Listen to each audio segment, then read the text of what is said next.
आदरणीय आगंतुक महोदय, हमारे सभासद महोदय, आदरणीय श्री सूर्यकांत बाबू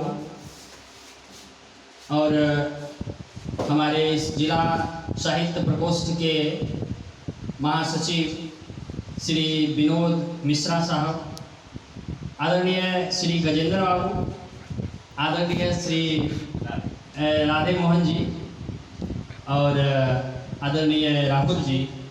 आज बड़े ही सौभाग्य की बात है कि साहित्य युवा सशक्ति मंच के इस कार्यक्रम में हमें कुछ वक्तव्य देने का अवसर प्राप्त हुआ है। इसके लिए मैं हृदय से आप सबों का आभारी हूँ। और इस संदर्भ में चूँकि आज रामधारी श्री दिनकर की जन्म तिथि भी है, तो दिनकर जी की महत्वपूर्ण रचनाओं में एक महत्वपूर्ण रचना है,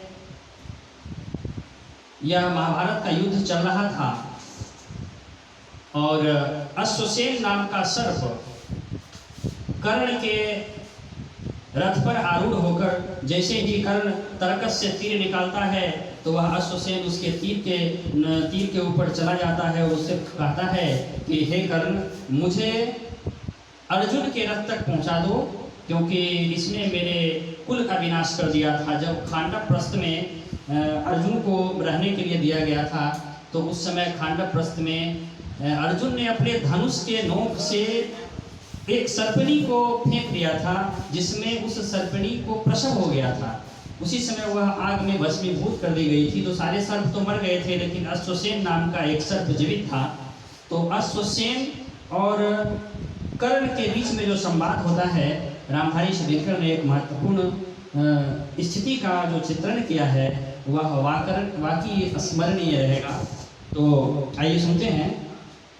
चल रहा महाभारत का रण, जल रहा धरित्री का सुहाग, फट रहे कुरुक्षेत्र में खेल रही नर के भीतर की कुटिल आग, बाजियों गजों की लोथों में गिर रहे मनुज के छिन्न अंग, बह रहा चतुष्टक और द्रुपद का रुधिर मिश्र हो एक संग, गत्वर गरे सुधर भूधर से लिए रक्त रंजित शरीर, थे जूझ रहे कौन्तेय कर्ण छन छन करते गर्जन गंभीर। दोनों रण कुशल धनुर्धर नर, दोनों संबल दोनों समर्थ, दोनों पर है अमोघ, थी विशिख वृष्टि से हो रही विसर्ग। अब अश्वसेन क्या कहता है, इस पर जरा ध्यान दीजिए। इतने में सर के लिए, सर का मतलब होता है बाण, इतने में सर के लिए कर्ण ने देखा जो अपना निशंक, तरकस से फूंकार उठा कोई प्रचंड विसधर भुजंग, कहता कि कर्ण मैं अश्वसेन विस्तृत भुजंगों का स्वामी हूँ, जन्म से पार्थ का परम शत्रु, तेरा बहुविधि हितकामी हूँ। बस एक बार कर कृपा धनुष पर चढ़ शंख तक जाने दे, इस महाशत्रु को अभी तुरंत संचित प्रतिशोध उतारूंगा, तू मुझे सहारा दे बढ़कर मैं अभी पार्थ को मारूंगा।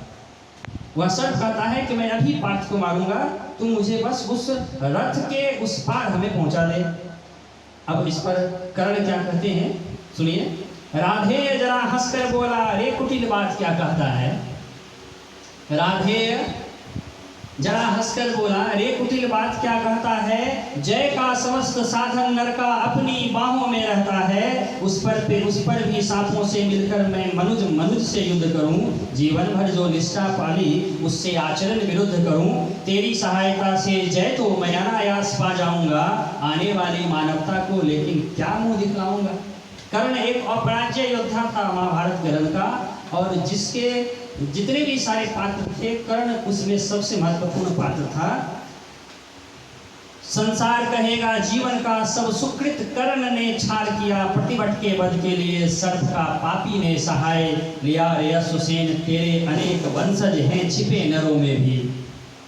बहुत महत्वपूर्ण पंक्ति है।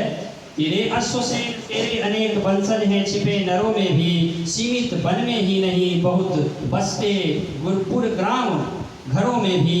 ये नर भुजंग मानवता का पथ कठिन बहुत कर देते हैं, प्रतिबल के बल के लिए नीच सहाय सर्प का लेते हैं। ऐसा न हो कि इस सर्पों में मेरा भी उज्जवल नाम चढ़े, पाकर तेरा आदर्श और कुछ नरता का यह पाप बढ़े।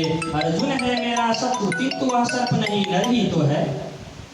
अर्जुन है मेरा शत्रु, किंतु वह सर्प नहीं नर ही तो है। संघर्ष सनातन नहीं शत्रुता इस जीवन भर ही तो है। अगला जीवन किस लिए भला, तब तो द्वेष बिगाड़ूंगा। सांपों की जागर शरण, सर्प बन क्यों मनुष्य को मारूंगा। जा भाग मनुष्य का सहज शत्रु, मित्रा न मेरी पा सकता। मैं किसी हेतु यह कलंक अपने पर नहीं लगा सकता।